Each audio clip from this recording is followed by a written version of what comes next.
Home Affairs Minister Guy Mayer says over a 12-month period, more St. Lucians have been turned away from the UK than the United States and Canada combined.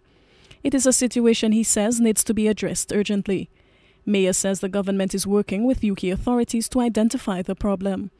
St. Lucia's resident British Commissioner has confirmed that talks are ongoing between government and British authorities. But Carl Burrows says the issue of St. Lucians being turned back has nothing to do with Operation Airbridge, the UK joint programme to combat drug trafficking.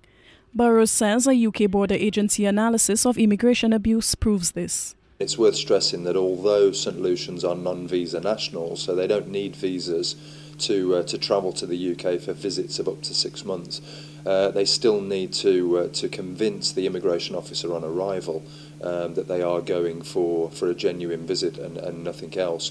And probably we may find, we're looking into those statistics now, and we may find that the majority of people who have been turned away have not been able to do that. So I think it's important to stress to people, even though they don't need a visa for a visit, they still need to have proof of where they're staying, a return ticket, proof that they can support themselves financially during the period of their stay. Home Affairs Minister Guy Mayer says the number of St. Lucians who have been returned from the UK without any explanation during the course of this year is far too high.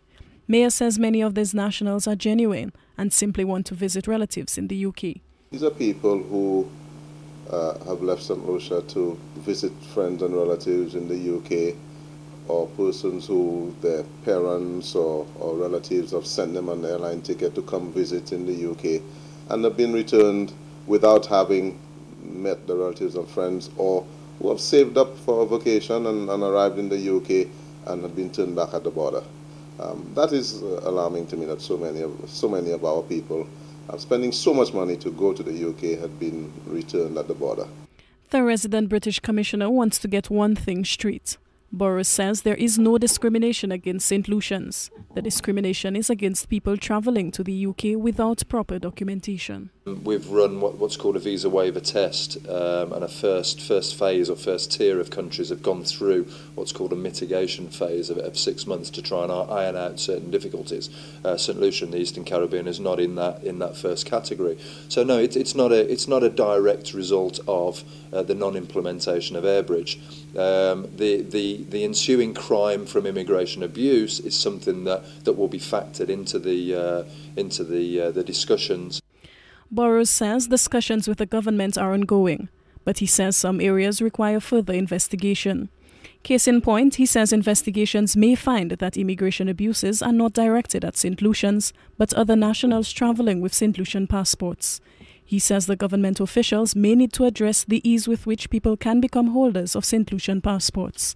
Mayer says he is waiting for information from the British on the specific requirements for entry into the UK, and he will publish these island-wide.